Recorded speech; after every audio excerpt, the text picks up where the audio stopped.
The Stairs to Hell. This is a true story. It happened to my mother 12 years ago in a mountain that the locals call the Throat of the Devil. And I'm warning you right now, if you're listening to this alone in the dark, you might want to turn on the lights. Because this story does not end when my mother escaped. It ends when the corpse stood up and walked away. I will tell you everything from beginning to end, but there is one thing I need you to remember. The woman in this story died. She jumped from a church bell tower and her head split open on the stone below like a watermelon dropped from a rooftop. But that was not the ending, because her body with its skull cracked in two got up and walked into the darkness. And to this day, no one knows where she went. My name is Miguel. I was 24 years old when this happened recently, unemployed from the factory on the other side of the city, living with my mother in a small house on the slopes of Cerro de la Estrella in Iztapalapa. I had no money, no girlfriend, no future to speak of. My father died when I was young, a workplace accident, they said, though my mother never talked about the details. She raised me alone selling tamales at the market every morning before dawn, coming home smelling of masa and chili and exhaustion.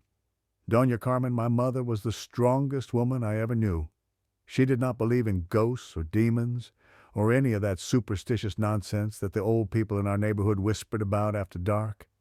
She used to say that ghosts were invented by weak minds to explain what they could not understand. Strong people do not see ghosts, she told me once, because strong people do not need excuses. But that afternoon I saw something in her eyes that I had never seen before. Fear. Pure, primal animal fear. And I knew right then that whatever she had witnessed, whatever had sent her running home with that look on her face, it was not something her strong mind could explain away. If my mother was afraid, then what she saw had to be real. I need to tell you about the mountain first, because you cannot understand what happened without knowing where it happened. Cerro de la Estrella, the Hill of the Star, sits in the middle of Iztapalapa like a scar on the landscape. Houses crawl up its lower slopes, crowded together, built on top of each other, in that desperate way that poor neighborhoods grow when there is nowhere else to go. Higher up the houses thin out, replaced by rocks and scrub brush and silence. Every year on Good Friday, thousands of people climb this mountain to watch the reenactment of the Passion of Christ. They nail a real man to a real cross. Real blood flows. Real pain echoes across the stone. It is the largest such reenactment in the world, and people come from everywhere to witness it. But the mountain's fame is not what makes it frightening. What makes it frightening are the caves. Near the summit, hidden among the rocks and thorny brush, there are openings in the earth, dark mouths that lead down into nowhere. No one knows how deep they go or where they lead. The Aztecs believed these caves were one of the entrances to Mictlan, the world of the dead. When the Spanish conquistadors came, they did something strange. They installed iron gates across the cave entrances, not to keep people out, the old folks say, but to keep something in. Those gates are still there, rusted, ancient, covered in Latin inscriptions that no one has bothered to translate. And on moonless nights, if you stand close enough, they say you can hear voices calling from inside, calling your name. I remember the smell of that mountain. Dry dust and sun-baked cactus and something else underneath, something faint but persistent, like someone striking matches far away. I remember the sounds, too. Wind whistling through the rocks, stray dogs howling at night, and sometimes when everything else went quiet, the distant ringing of bells. There was no church at the summit, no bells anywhere nearby, but we heard them anyway. The light there was different, too. Sunsets turned the sky the color of raw meat, staining the rocks and the houses and even the air itself with that deep, bloody red. My mother used to close the curtains before sunset. She never told me why. That Saturday afternoon started like any other. My mother was in the kitchen making pozole, the traditional soup she prepared every weekend. The smell of ancho chilies and pork filled our small house warm and familiar and safe. I was in the living room watching a football match on our old television.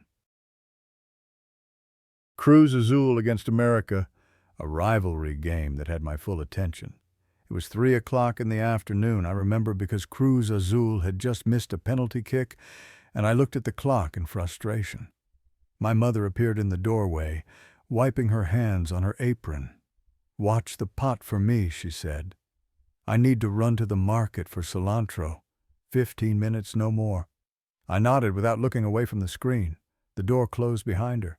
Her footsteps faded down the rocky path that led to the main road. 15 minutes passed. The pozole began to boil over, foam spilling down the sides of the pot. I turned down the flame and went back to the game. 30 minutes. Cruz Azul scored, and I shouted in celebration before realizing my mother still was not home. Probably a long line at the market, I thought. Saturday afternoons were always crowded. 45 minutes. I started to feel uneasy, though I could not say why. I told myself I was being ridiculous. She was a grown woman buying vegetables.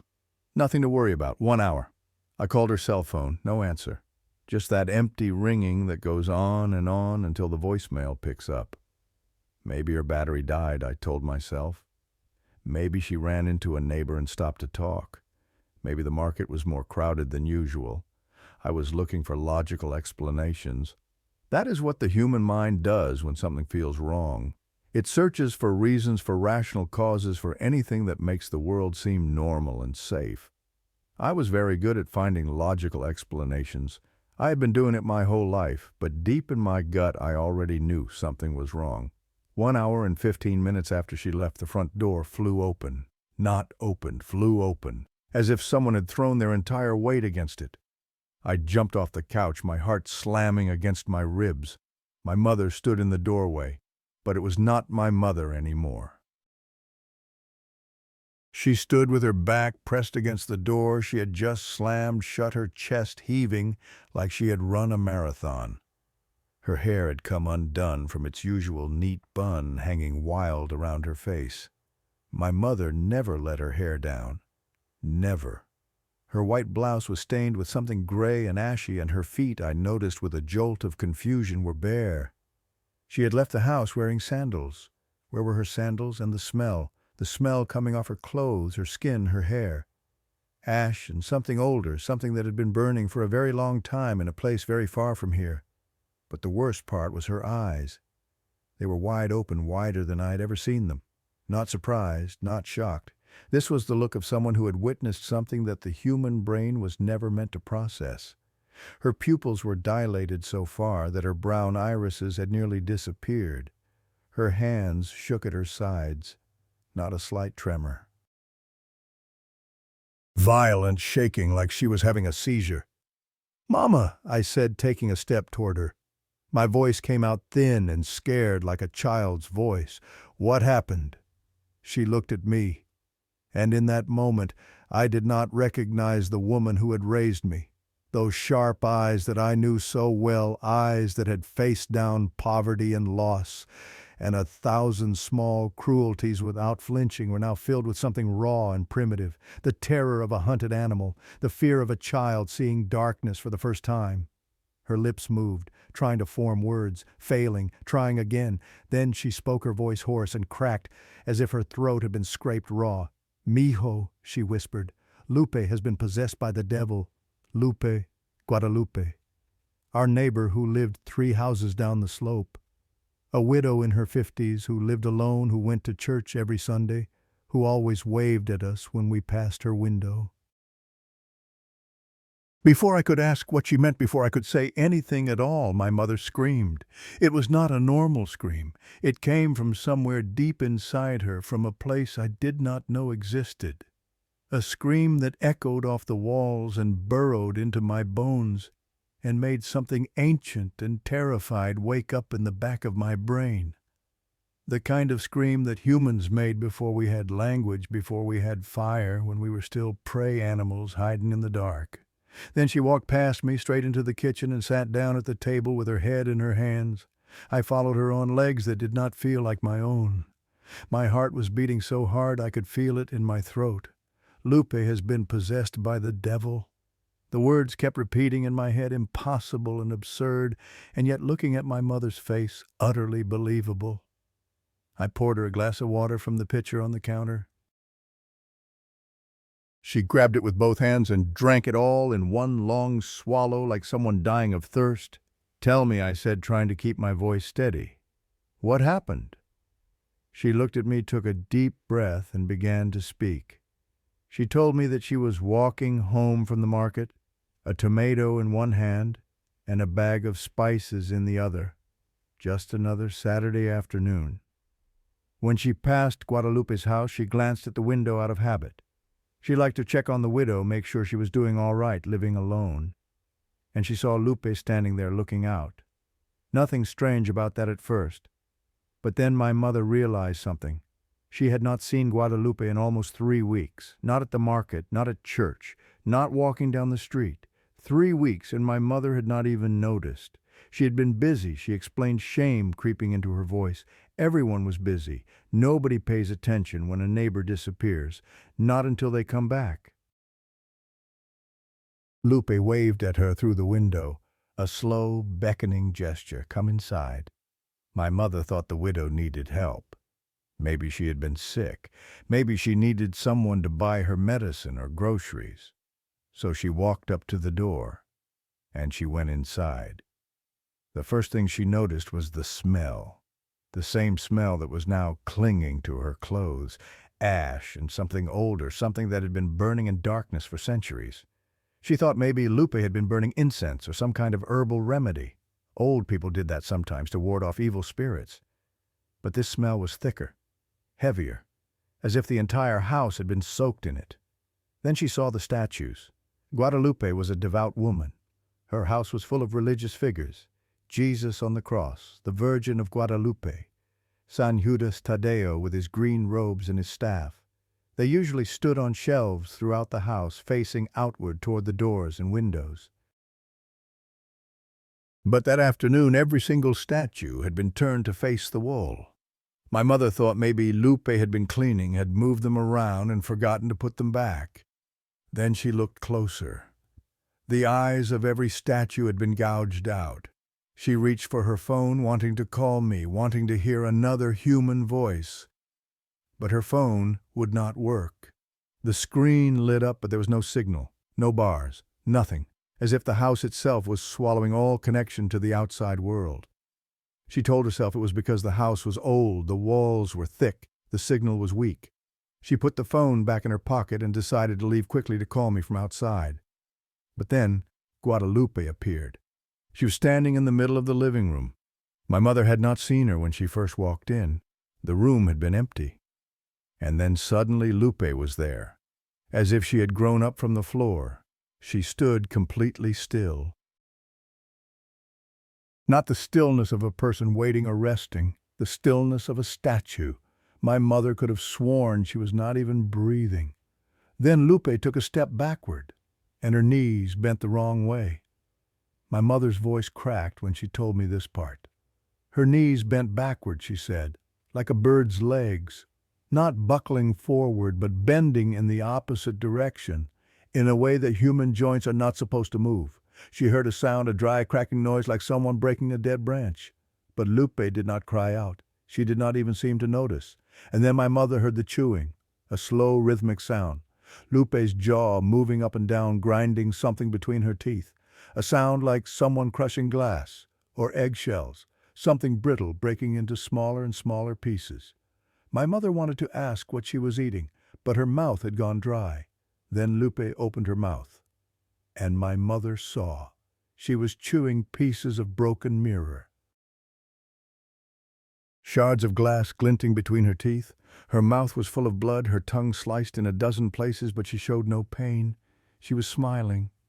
And as she smiled, blood ran down her chin, dripped onto her dress, pooled on the floor. But she did not wipe it away. She just kept chewing, chewing, chewing, like a machine. My mother stopped talking. She was staring at the wall, her eyes unfocused, seeing something that was not in the room with us. "Why did you not run?" I asked. "I wanted to," she said, "but my feet would not move. It was like someone had nailed them to the floor." She paused, then looked at me with an expression I will never forget. "But that is not the worst part," she said.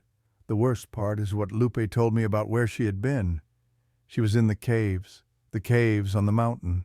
She went down into the darkness, and something followed her back up. My mother raised her hand and showed me her palm. There was a burn mark there. Fresh red and perfectly circular. And in the center of the circle was a symbol, twisted lines curling into each other like a snake eating its own tail. "This is from the coin," she said. "The coin that Lupe brought back from down there." She pressed the coin into my hand. It was hot, burning hot. I had to drop it immediately, but Lupe held it with her bare hands, and her skin was not burned at all. I looked at the mark on my mother's palm. It was real, not imagination, not hysteria. Something had burned that symbol into her flesh, and I knew with a certainty that settled into my bones like ice water that my mother was telling the truth. But that was not the worst part, she said again. What Lupe told me about her journey down those stairs, about what she saw in the darkness, about the things she met at the bottom, that is what you need to hear. Because the thing that followed her back, it was still in that house when I was there. She looked at me and her eyes were wet with tears she would not let fall. It was standing right behind me, watching, waiting, and I barely got out alive. My mother sat at the kitchen table, her hands wrapped around the empty glass, as if it were the only thing keeping her anchored to reality. The burn mark on her palm had already begun to blister the twisted symbol rising from her skin like a brand. Outside, the sun was setting, painting the walls of our small kitchen the color of dried blood. "Tell me everything," I said, "from the beginning. What did you see inside that house?" She closed her eyes for a moment, gathering herself. When she opened them again, something had changed. The panic was still there, but underneath it was a terrible clarity. The look of someone who has accepted that what they witnessed was real, no matter how impossible it seemed. When I walked through Lupe's door, she began, her voice steadier now, but hollow. The first thing I noticed was the silence.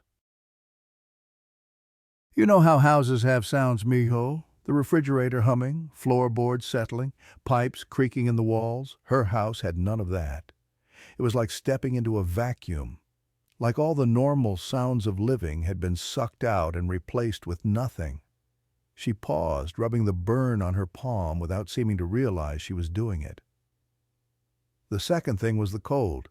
It was a warm afternoon, 30 degrees outside at least, but inside that house it felt like January. I could see my breath fogging in front of my face, and yet I was sweating. My whole body was covered in sweat like I had a fever, hot and cold at the same time. That should not be possible, but it was happening. I wanted to interrupt to ask questions, but something in her tone warned me to stay silent. She needed to tell this her own way, in her own time. The statues I already told you about, all turned to face the wall, all with their eyes gouged out. But there was more.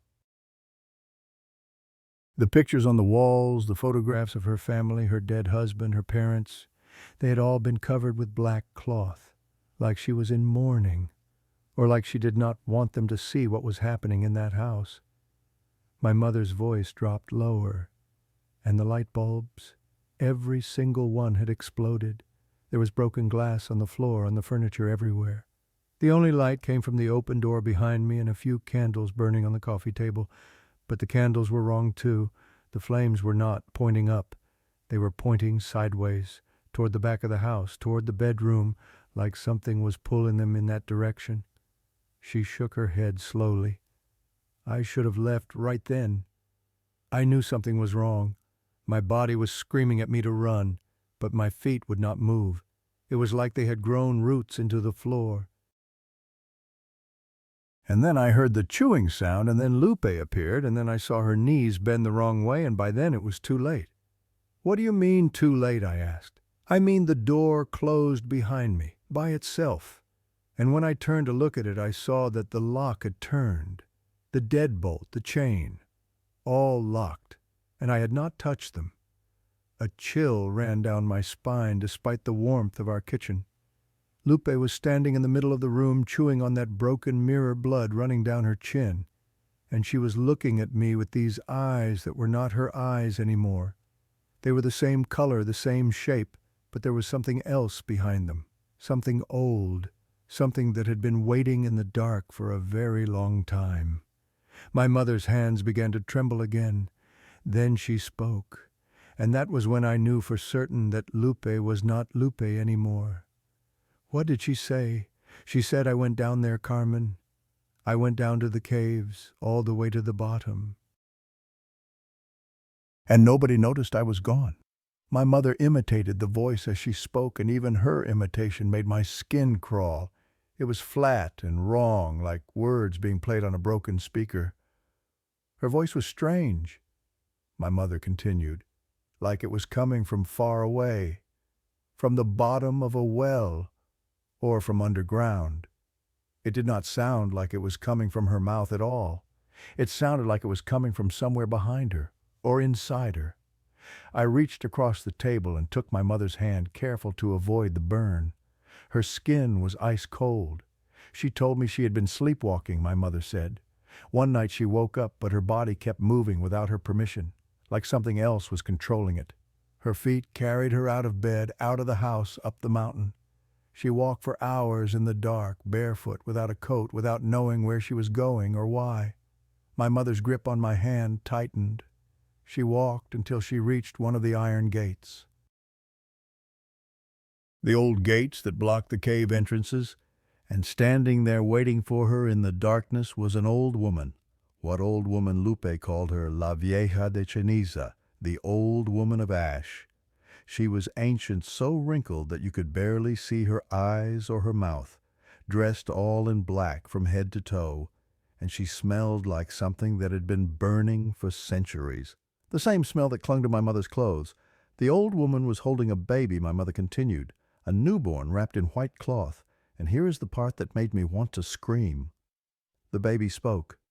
"Babies cannot speak," I said, knowing even as the words left my mouth how foolish they sounded. This one did. It looked at Lupe with eyes that were far too old for its tiny face, and it said, "Knock 3 times on the gate and they will let you in." My mother pulled her hand away from mine and pressed both palms flat against the table as if bracing herself. Then the old woman and the baby vanished. Just disappeared, like smoke blown away by the wind, and all that was left was a coin on the ground. "The coin," I said. "The one that burned you." My mother nodded. She picked it up. "It was cold at first," she said. "Just a piece of old metal with strange symbols on it. But when she knocked on the gate, when she knocked 3 times like the baby told her to, the coin started to heat up.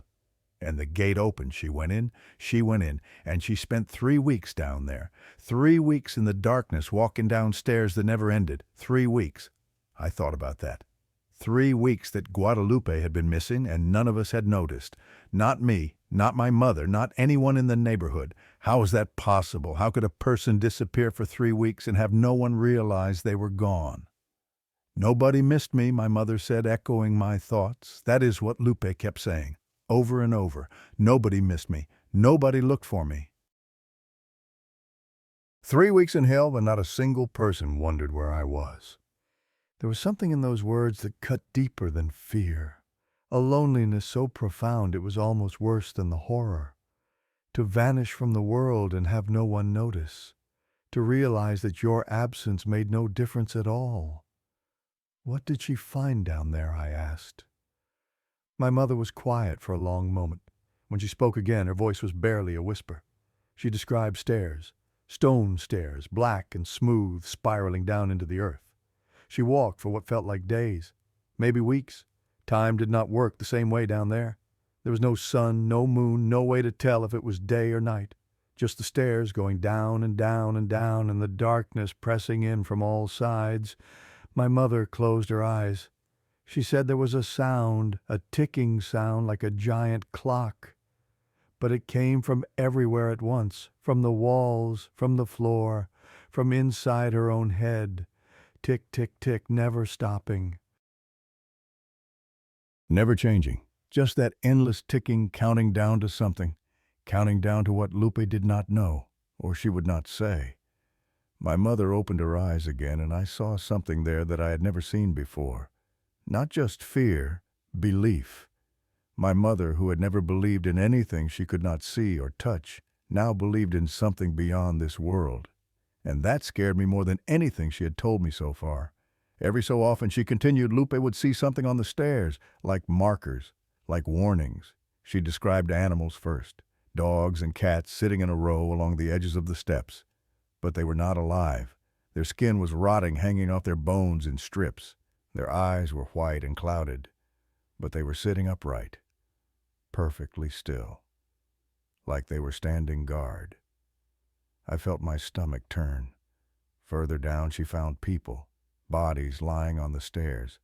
At first, she thought they were dead, but when she got close, she could see them breathing.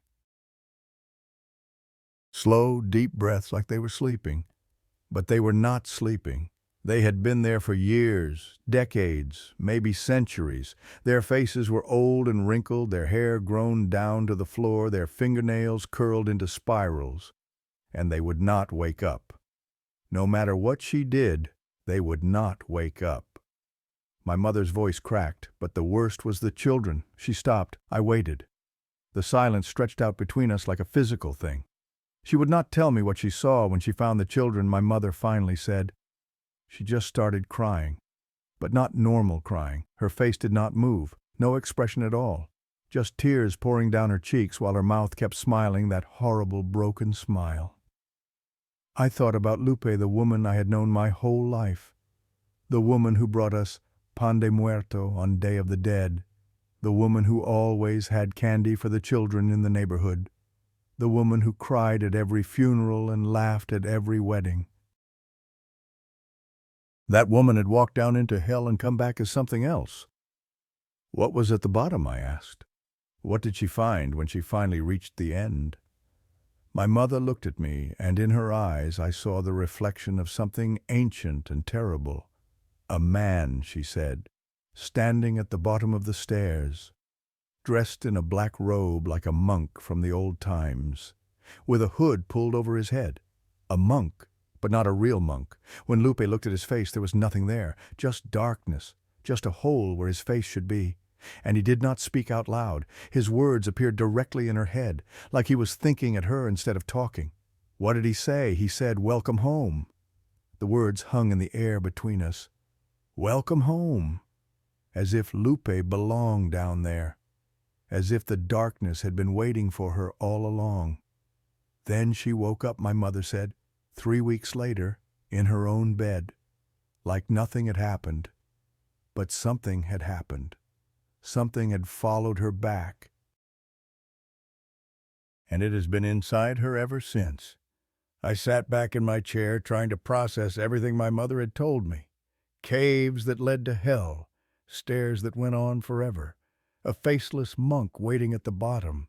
It sounded like a nightmare. It sounded like madness. But the burn on my mother's palm was real. The terror in her eyes was real. And Lupe, poor Lupe, chewing on broken glass with a smile on her bloody face that was real too. But you said there was something else, I said. Something worse. What was it? My mother nodded slowly. The voice, she said. While Lupe was telling me all of this, while she was describing the stairs and the animals and the sleeping people and the monk without a face, I started to notice something wrong, something I could not explain at first. But once I saw it, I could not unsee it. What did you notice? Her lips? They were moving, but not at the right time. The words came first, and then her mouth would form them. Like watching a movie where the sound is out of sync. Just a half-second delay, maybe less, but enough to see that the voice was not coming from her. I felt a cold hand grip my heart. Someone else was speaking, my mother said.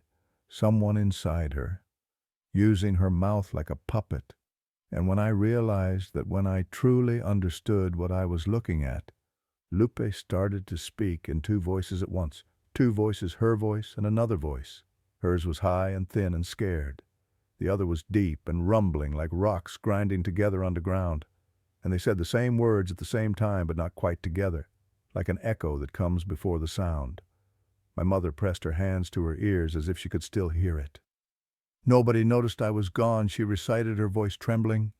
Nobody missed me. 3 weeks down there.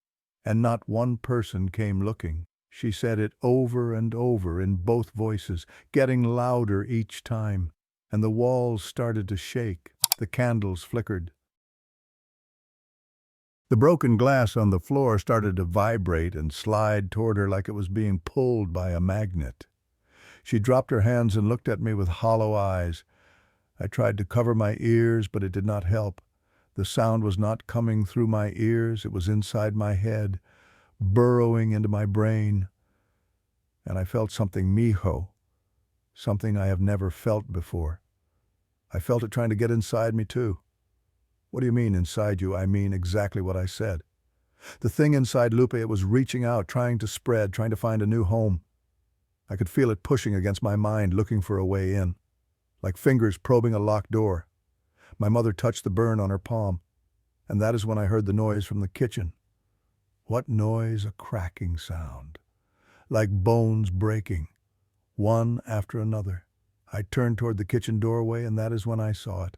Saw what? The monk, the same one Lupe described from the bottom of the stairs, standing in her kitchen, watching me. The air in our own kitchen seemed to grow heavier, colder. I found myself glancing toward the doorway, half expecting to see a black-robed figure standing there. My mother continued, her voice now barely audible. He was tall, taller than any person should be, floating just above the floor, motionless like a puppet, hanging from invisible strings. The darkness under his hood was not shadow, it was emptiness, a void that went on forever. And even without eyes, I could feel him looking at me, seeing everything I had ever done, everything I had ever thought, everything I was afraid of. She wrapped her arms around herself. Then he tilted his head sideways, at an angle that no neck should be able to bend, and Lupe tilted her head the same way at the exact same moment, like they were reflections of each other. That was when I understood. They were not two separate things. They were one. He was inside her, and he was using her body like a suit. "How did you get away?" I asked. "How did you escape?" "I do not know," she admitted. One moment I was frozen, unable to move, unable to breathe. The next moment I thought about you, my son, alone in our house, waiting for me to come home. Who would take care of you if I died? Her eyes glistened with unshed tears, and in that moment something broke loose inside me. I do not know if it was survival instinct or God or just a mother's love for her child. But my legs started moving. I ran. I did not look back. I felt it behind me, cold breath on my neck, that ash smell filling my lungs. I heard Lupe laughing, both voices at once. She looked down at her bare, bloody feet. I ran out of the house and down the hill. I fell twice. I lost my sandals. I cut my feet on the rocks. But I did not stop. I could not stop. Because I knew if I stopped, if I slowed down even for a second, it would catch me. And then it would not just be Lupe who had something living inside her.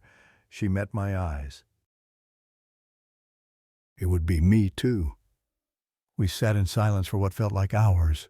The kitchen had grown dark around us. Neither of us had moved to turn on the lights. Outside I could hear the distant sounds of the neighborhood settling into evening. Dogs barking, children being called inside for dinner. Normal sounds, safe sounds, sounds from a world that suddenly felt very far away. "What do we do now?" I finally asked. "I do not know," my mother admitted. She looked older than she had this morning, like the past few hours had aged her years. "But I know we cannot leave Lupe like that. She is still in there somewhere, trapped, being used by that thing. You want to go back?" She did not answer. Instead, she stood up slowly, her joints cracking, and walked to the window. She pulled back the curtain just enough to peek outside. "Someone has to do something," she said. "If we do not, what happens next? How many more people will that thing take? How long before it is not just Lupe's house that is infected, but the whole neighborhood? The whole mountain?" I joined her at the window. The last light of sunset was fading from the sky, leaving behind a bruised purple darkness. Somewhere up the hill, in a house that looked just like all the others, something ancient and evil was wearing our neighbor's body like a costume. "I will go with you," I said. My mother shook her head firmly. No, you stay here, lock the doors. Do not open them for anyone, not even if they look like me, not even if they sound like me. Do you understand, Mama? I protested. She turned to me, and in her eyes I saw the woman who had raised me alone, who had worked herself to exhaustion every day just to keep us fed, who had never asked anyone for help and never complained about her lot in life. The strongest woman I had ever known. "There are some things a mother has to do alone," she said. "And if I do not come back by midnight, you go to the church. You tell them everything I told you. You make them believe." Before I could argue, she went upstairs. I heard her rummaging through drawers. When she came back down, she was wearing the rosary that had belonged to my grandmother. The beads were old and worn, the cross slightly bent from decades of use. She clutched it in her fist like a weapon. "Pray for me," she said. And then she opened the door and stepped out into the darkness. "Mama," I called after her, "I love you." She paused at the threshold, silhouetted against the purple sky. "I love you too, mijo. That is why I have to do this." And then she was gone.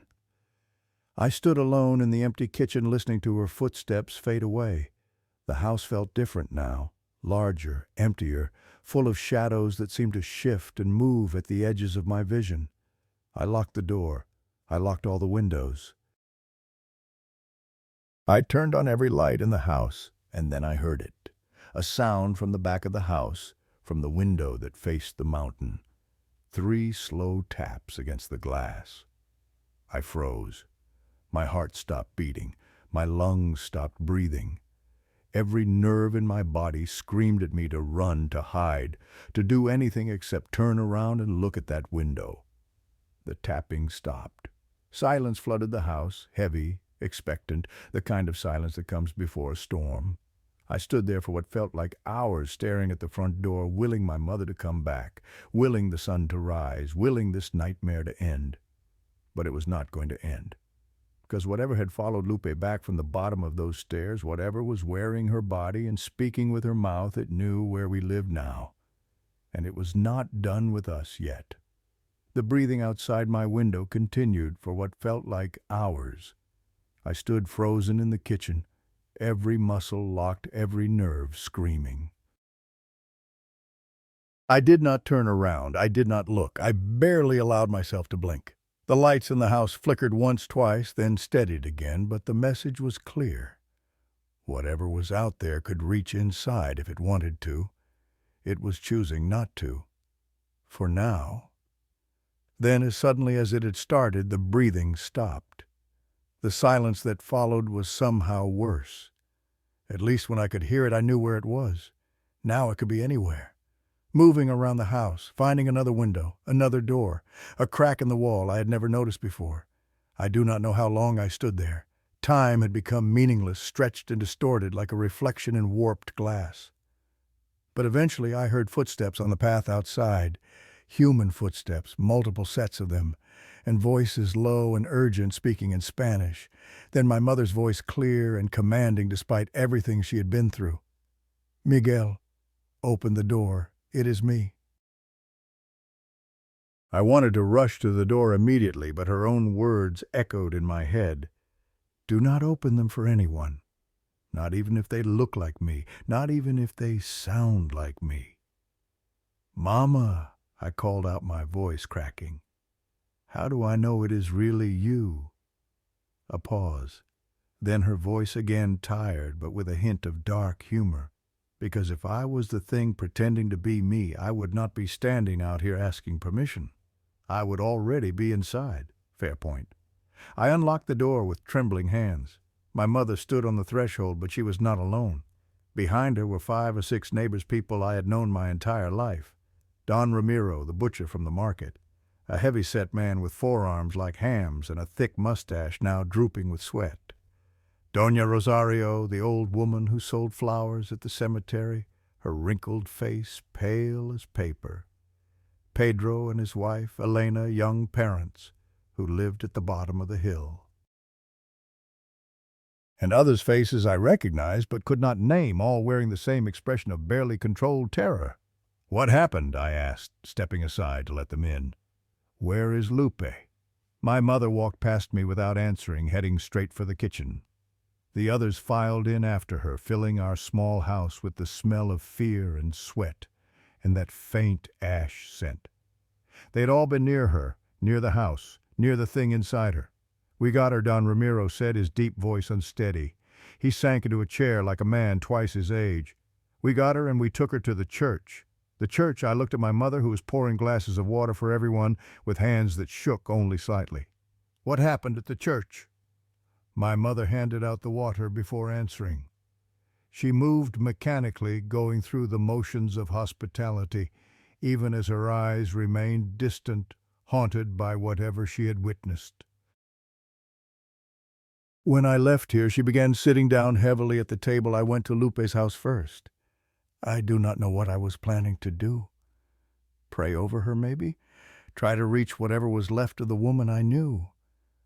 But when I got there, the door was open and she was standing in the middle of the street. Standing, Doña Rosario, cut in her voice, quavering. Standing there in the dark with her head tilted sideways, all wrong like a broken doll. And she was making sounds, not words, just sounds.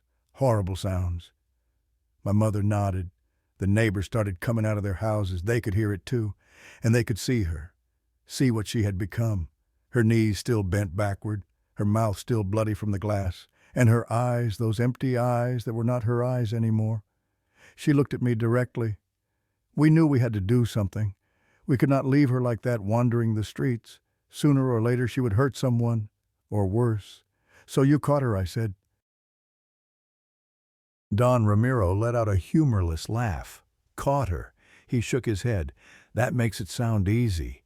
She fought us. With a strength that no woman her size should have. It took 4 of us to hold her down, and even then she nearly broke free twice. She bit Pedro on the arm, drew blood. She scratched Elena across the face. And the whole time she was laughing. Both voices at once, laughing at us, mocking us. Pedro held up his arm, showing me a bandage already soaked through with red. Elena sat beside him, 3 parallel scratches running down her cheek like claw marks. They both looked shell-shocked, like soldiers returning from a war they had not expected to fight. "We tied her up," my mother continued, "with rope from Don Ramiro's truck. Her hands, her feet, her mouth. We gagged her because the sound she was making, the things she was saying, and that double voice they were getting inside our heads. Making us see things, making us doubt what was real." Doña Rosario crossed herself. "She told me my husband was waiting for me," she whispered. "My husband has been dead for 15 years, but I heard his voice coming out of her mouth, heard him calling my name, asking why I had not come to join him yet." The old woman's eyes filled with tears that she did not bother to wipe away. "We took her to the church," my mother said. "San Lucas Evangelista, the old church on the hill. It was the only place we could think of, holy ground. Maybe the priest could help. Maybe God could help. We did not know what else to do." "And what happened when you got there?" I asked, though part of me did not want to know the answer. Silence fell over the room. The neighbors exchanged glances, none of them willing to be the first to speak. Finally, my mother cleared her throat. "The doors were locked," she said. "It was late after 10 o'clock. We had to bang on them for almost 5 minutes before anyone answered." Father Mendoza, the old priest who has been there since before I was born, he finally opened up. But when he saw what we were carrying, when he saw Lupe thrashing and howling against the ropes, his face went white. "He tried to stop us from bringing her in," Don Ramiro added. "Said it was too dangerous. Said we needed to call the diocese, get authorization, wait for someone with experience in these matters. But we did not wait," Elena said, her voice hard. "We pushed past him. We carried her inside. And that is when we saw what had happened to the church." My mother's hands tightened around her glass. "All the statues were gone," she said. "Every single one. The Virgin Mary, the Sacred Heart, the saints along the walls, even the crucifix above the altar. Gone. Not broken, not vandalized, just gone. Like they had walked away on their own." "That is impossible," I said, though the word felt hollow in my mouth. Nothing was impossible anymore. "That is what we thought," my mother replied. But Father Mendoza, when he saw us looking around at the empty pedestals and the bare walls, he started to cry. He said he had found them that morning, all the statues piled in the storage room at the back of the church, every single one, and none of them had their eyes anymore. Gouged out, Doña Rosario whispered, just like the ones in Lupe's house, all of them blind. The implications of that settled over me like a cold fog. Whatever was inside Lupe, whatever had followed her back from the bottom of those stairs, it had already been to the church. It had already touched this place that was supposed to be holy. It had already left its mark. "What did you do?" I asked. "We laid her down in front of the altar," my mother said. Father Mendoza started to pray. We all started to pray. The Our Father, the Hail Mary, every prayer we knew. And for a moment, just a moment, I thought it was working. Lupe went still. Her body stopped thrashing. Her breathing slowed. My mother's voice dropped to a whisper. Then she opened her eyes, and they were not empty anymore. They were full of something dark and ancient and amused. And she smiled at us, that horrible smile with her bloody lips and her broken teeth. And she spoke. "What did she say?" I asked. She said, "I am not a demon. I am the gatekeeper, and the gate has already been opened." The words hung in the air like smoke. I am the gatekeeper, not a demon, something else, something that guarded the boundary between this world and whatever lay at the bottom of those endless stairs. Then she laughed. My mother continued, both voices at once, and Father Mendoza fell to his knees, clutching his chest. I thought he was having a heart attack, but it was worse than that. He was seeing something only he could see. His eyes were wide open, staring at the ceiling, and he was screaming about fire, about falling, about stairs that went down forever. Don Ramiro took over the story, his voice rough. "We tried to help him. Pedro and I, we ran to him, tried to get him to snap out of it. But while we were distracted, while we were not watching her, Lupe got free. Free. She was tied up. The ropes, Elena said, holding up a piece of frayed cord. They did not break. They untied themselves. Knot by knot. Like invisible fingers were working them loose. She stood up, my mother said. Stood up on those backward legs, and she walked toward the stairs that led to the bell tower. Not walked, crawled. She dropped to all fours, and she crawled up the wall, like a spider, like a lizard. Her hands and feet sticking to the stone, her head turned all the way around so she could watch us while she climbed. My stomach lurched at the image. We chased her, Don Ramiro said. I grabbed a candle holder, thought maybe I could knock her down. But she was too fast. By the time we reached the bottom of the stairs, she was already at the top. Standing on the edge of the bell tower, looking down at us, my mother's voice cracked for the first time. She was crying, she said, real tears running down her bloody face. And for just a second, just 1 second, I saw Lupe, the real Lupe, trapped inside her own body. And she looked at me and she said, I am sorry, Carmen. I could not stop it. I tried so hard. The room was completely silent. Even the sounds from outside seemed to have faded away, as if the whole world was holding its breath. Then she smiled again, my mother whispered, that horrible smile, and she said, but it does not matter now. The gate is open. He is coming, and nothing you do can close it again. She jumped. The words hit me like a physical blow. I had known this was coming, had known from my mother's earlier hints that something terrible had happened at the church, but hearing it confirmed, hearing the details made it real in a way I had been trying to avoid. She jumped, my mother repeated. Head first, 30 feet straight down onto the stone floor of the church. Don Ramiro put his head in his hands. The sound, he said, his voice muffled. The sound when she hit. I will never forget that sound, like a watermelon dropped from a rooftop. Her skull split open, just cracked right down the middle, blood and brains spreading across the floor. Her body twisted at angles that no human body should twist. Elena was crying silently, tears streaming down her scratched face. Pedro had his arm around her, but his eyes were fixed on some middle distance, seeing something that was not in this room. We thought it was over, my mother said. We thought that was the end. Father Mendoza was still on the floor muttering prayers. Someone had called an ambulance. Others were trying to figure out what to tell the police. It was chaos. Nobody was thinking straight. But it was not over, I said. It was not a question. My mother shook her head slowly. No, it was not over. She looked at me, and in her eyes I saw something that went beyond fear, beyond horror, something that touched the very edge of madness. Her fingers moved first, she said. Just a twitch. I thought I was imagining it. Hoped I was imagining it. But then her hand moved. Then her arm. Then she sat up. Sat up, I repeated, my voice strangled, with her head split open, brain matter dripping down her face, one eye hanging out of its socket, and she sat up like she was waking from a nap, like nothing had happened at all. The room seemed to tilt around me. I grabbed the edge of the table to steady myself. She stood. Don Ramiro said, his voice hollow, on those backward legs. She stood up. Her head was hanging to one side, barely attached to her neck, flopping around like a puppet with broken strings.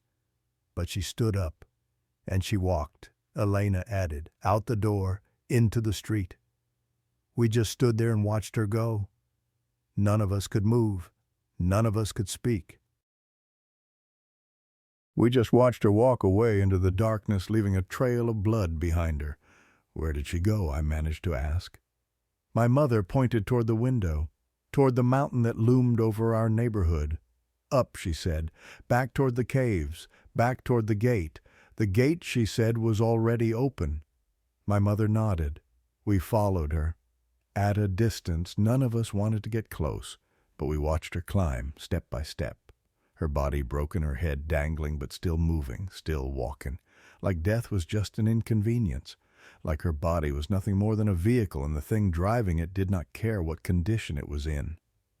She disappeared into the darkness near the summit, Don Ramiro said, where the caves are, where the iron gates are. We waited until we could not see her any more. Then we came here. Silence settled over the room again. I looked at the faces around me. These people I had known my whole life. Neighbors, friends. People who went to church on Sundays and complained about the weather and worried about their children's grades. Normal people. Ordinary people.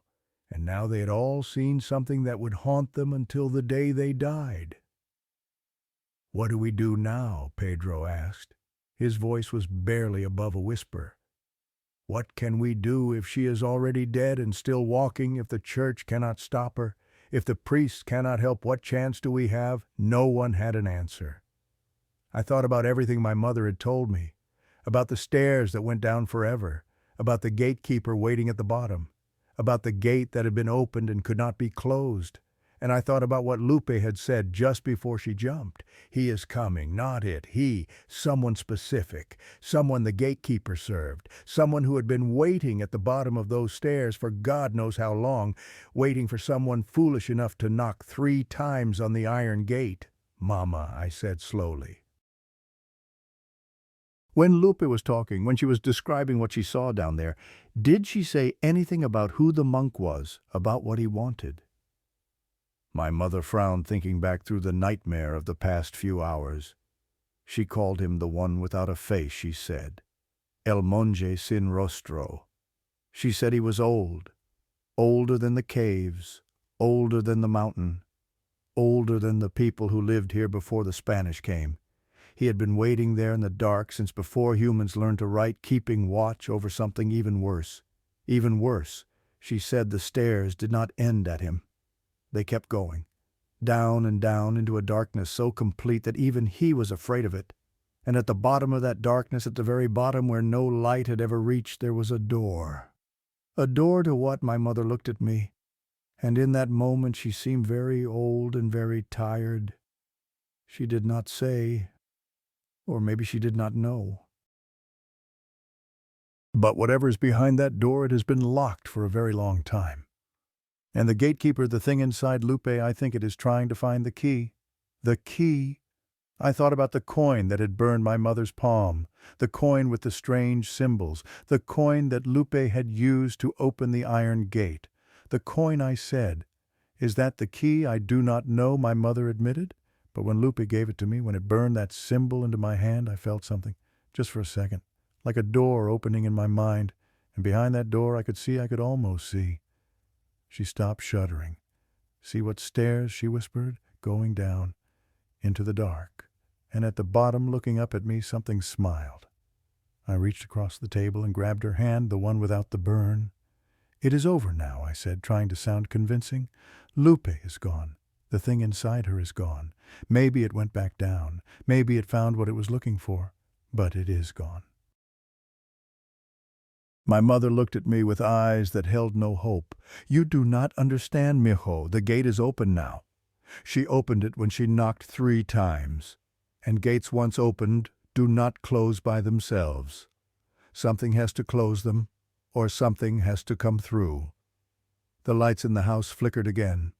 This time they stayed dim for several seconds before returning to full brightness. Outside I could hear the wind picking up whistling through the rocks and the thorny brush of the mountainside. Don Ramiro stood up abruptly. We should go, he said. It is late. We all need rest. Tomorrow in the daylight we can figure out what to do. Talk to the bishop, maybe. Get help from outside. The others nodded, eager to leave, eager to put walls between themselves and the memory of what they had witnessed. One by one they filed out of our house, murmuring goodbyes, avoiding eye contact. The weight of shared trauma hung between us, unspoken but palpable. Soon only my mother and I remained. She sat at the kitchen table staring at the burn on her palm. The symbol seemed darker now, more defined, as if it was still forming, still burning its way deeper into her skin. "Mama," I said gently, "you should sleep. I will keep watch." She shook her head. "I cannot sleep," she said. "Every time I close my eyes, I see those stairs. I see the monk waiting at the bottom.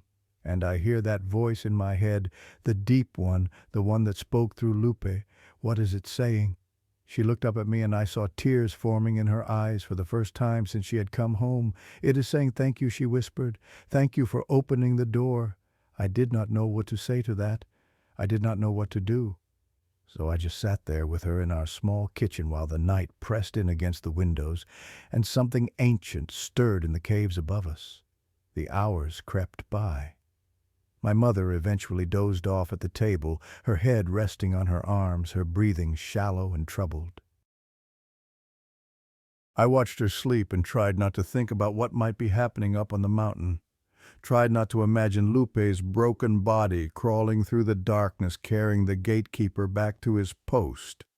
Tried not to wonder what would come through the door that she had opened. Around 3 in the morning the sound came again.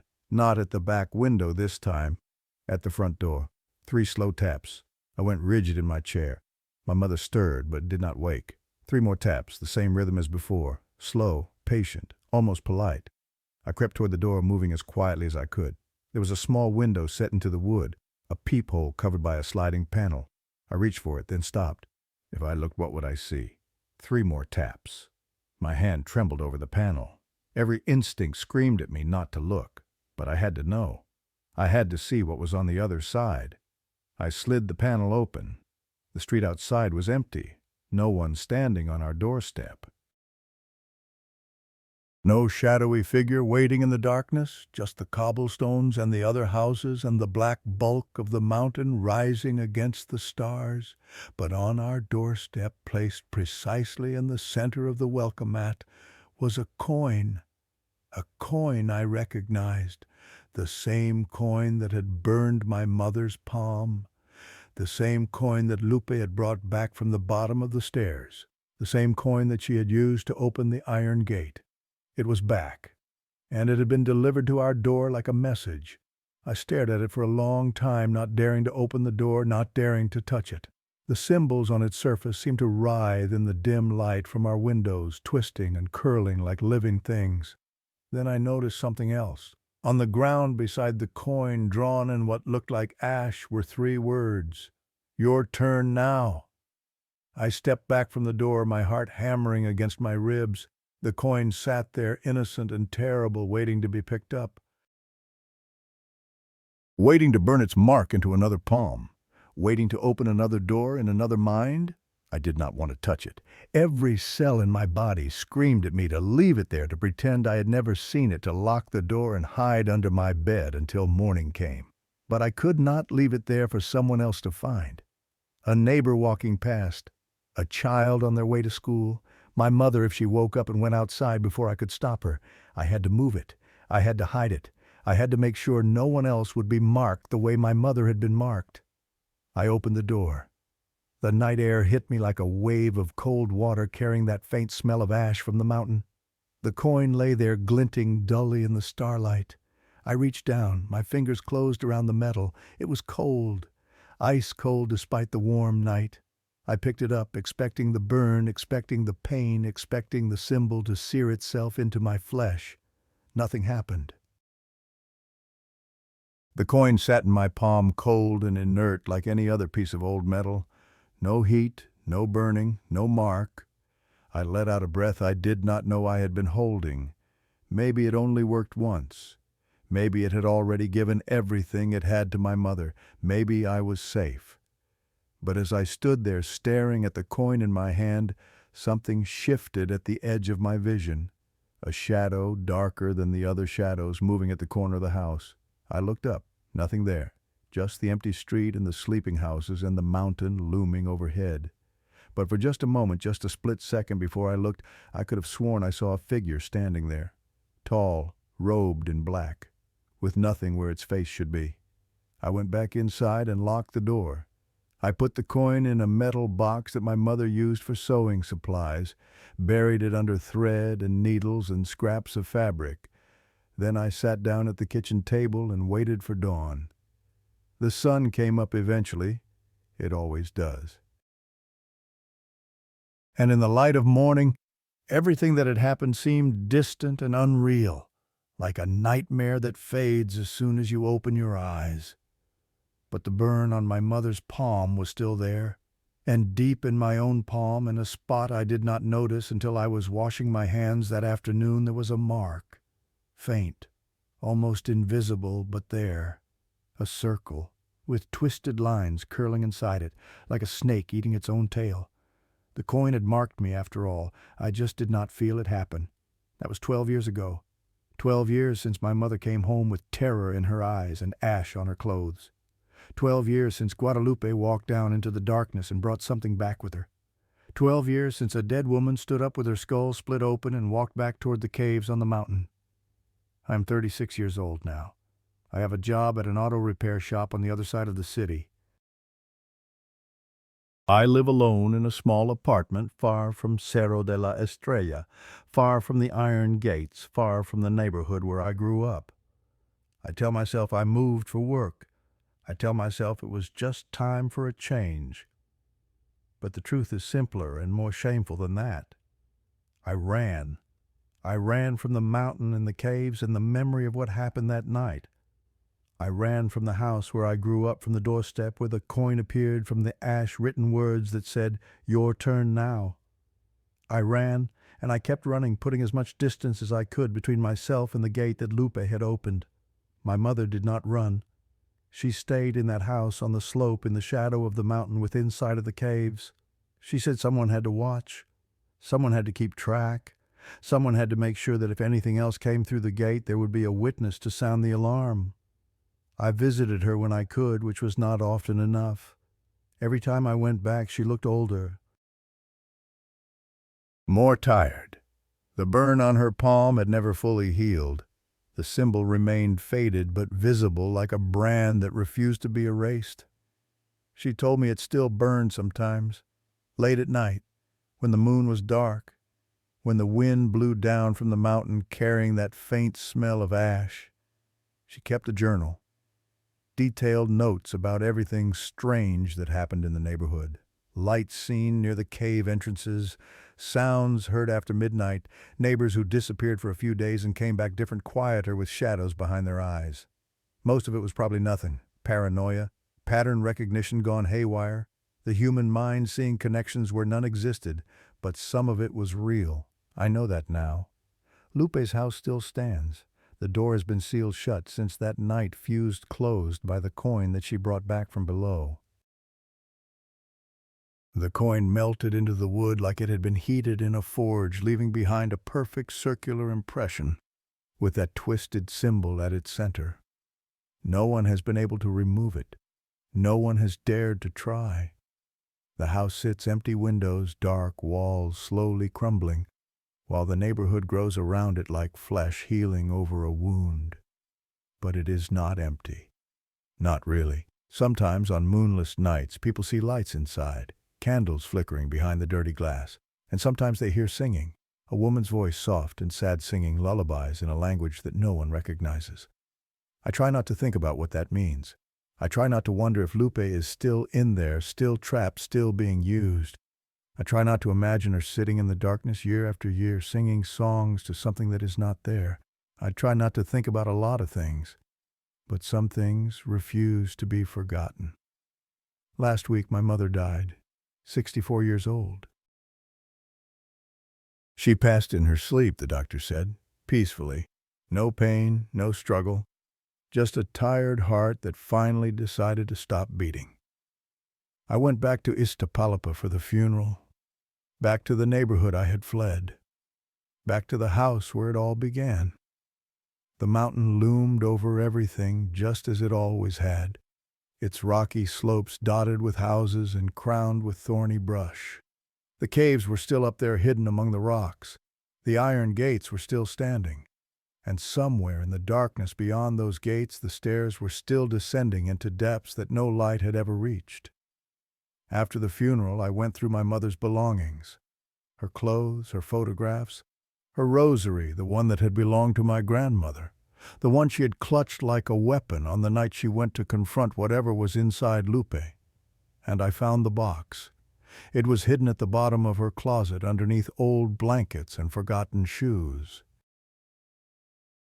A simple cardboard box, worn and water-stained with no label or marking to indicate what was inside. I almost threw it away without opening it, but something stopped me.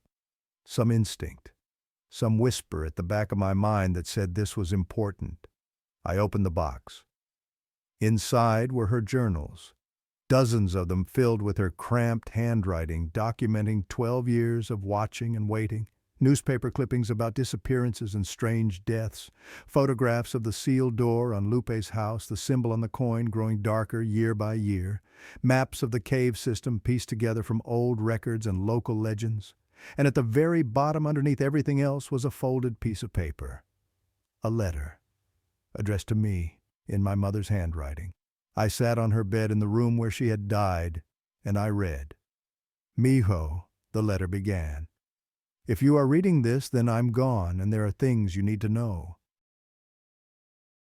Things I could not tell you while I was alive because I was afraid of what you might do. I kept telling you that the gate was open, that something had come through. But that was only half the truth. The full truth is worse. The gate is not just open. It is opening wider. Every year a little more. Every death in this neighborhood a little more. The gatekeeper is patient. He has been patient for thousands of years. He does not need to rush. He just needs to wait. And I think I know what he's waiting for. Do you remember what Lupe said right before she jumped? She said that the stairs did not end with the monk, that they kept going down into a darkness even he was afraid of, that there was a door at the very bottom. I think I know what is behind that door now. Or at least I think I know what it wants. The monk is not trying to open the door himself. He cannot. He is the gatekeeper, but he is also a prisoner, bound to that place. Unable to leave, unable to act, only able to wait and watch and call. But we can leave, we can act, we can go places he cannot go. He needs us to open the door for him. That is why he let Lupe go. That is why he marked my hand. That is why the coin keeps coming back. He is looking for someone willing to go all the way down, someone willing to knock on that final door. And Miguel, I am terrified that he has already found them. The night before I wrote this letter, I saw something in my bathroom mirror. I was washing my face, getting ready for bed, when I looked up and saw a reflection that was not quite mine. It was me, my face, my eyes. but behind me in the reflection there was a shadow, tall, robed in black, where the face should be only darkness. I spun around. Nothing there. Just the empty bathroom. But when I looked back at the mirror, the shadow was closer, right behind my shoulder, close enough to touch, and it was smiling. I do not know how something without a face can smile, but it was. I could feel it. I broke the mirror that night, but that does not matter. The mirrors are not the point. The point is that he has found me. He has been watching me for 12 years, waiting for me to weaken, waiting for me to give in. And now he is watching you too. That is why I am writing this letter. Because when I am gone, someone needs to know. Someone needs to continue the watch. Someone needs to make sure that if the door finally opens, there will be a witness to warn the world. I know you felt the mark that night, Maho. I know you tried to hide it from me. But I saw you rubbing your palm when you thought I was not looking. I saw the way you avoided mirrors after that. I know the coin touched you too. I am not asking you to fight. I am not asking you to be a hero. I am just asking you to remember, to pay attention, to notice when things are not right. And if you ever hear 3 knocks slow and patient, do not answer. Do not look, do not open the door, because once you open a door, you can never be sure what will come through. I love you. I have always loved you. And I am sorry for the burden I am leaving you. Your mother, Carmen. I put down the letter. My hands were shaking. The room around me seemed darker than it had a moment ago, the shadows in the corners deeper, more solid. I thought about mirrors, about reflections, about shadows that smiled without faces, and I realized I had not looked in a mirror since I arrived at my mother's house. The bathroom was at the end of the hall, small, cramped, with a single window that let in the gray afternoon light. The mirror above the sink was new. My mother must have replaced the one she broke. I stood in the doorway for a long time, not wanting to enter, not wanting to see, but I had to know. I walked to the sink. I gripped the edges of the porcelain. I raised my eyes to the glass. My reflection stared back at me. My face, my eyes. Tired and scared and older than I remembered. And behind me, barely visible in the dim light, there was a shape, tall, draped in black, where the face should be only darkness. I did not turn around. I could not. My body refused to move, refused to look away from the mirror. The shape leaned closer. I could feel cold breath on the back of my neck, could smell ash and something older, something that had been rotting in the dark since before the world was young. And then in the mirror I saw its hand reach toward my shoulder. I ran. I do not remember leaving the bathroom. I do not remember running through the house. I only remember being outside in the fading daylight, gasping for breath with my heart trying to break through my ribs. That was 3 days ago. I am writing this now in my apartment with every light on and every mirror covered. I have not slept since I got back. Every time I close my eyes, I see the stairs. I see the faceless monk. I see the door at the bottom, the door that has been locked since before humans learned to write. And I hear knocking, 3 slow taps, coming from everywhere and nowhere, from the walls, from the floor, from inside my own head. I know what it means. I know what it wants. I know that sooner or later I will have to answer. The mark on my palm has gotten darker over the past 3 days. More defined. I can see the symbol clearly now, the same one that was burned into my mother's hand all those years ago, the same one that was stamped into the coin, the same one that was melted into Lupe's door. We are all marked. Everyone who touched that coin, everyone who saw what Lupe became, everyone who heard the story and believed. The gate is open, the gatekeeper is watching, and the door at the bottom of the stairs is starting to crack. If you are hearing this story, if you have listened all the way to the end, then I am sorry. I am sorry because now you know, and knowing is enough. He sees you now, just like he sees me. And sooner or later you will hear the knocking too. 3 times, slow, patient. When you do remember what my mother told me. Do not answer, do not look, do not open the door. Because once you open a door, you cannot choose what comes through. Good night, and God help us all. The knocking is getting louder now, and I think I hear footsteps on the stairs.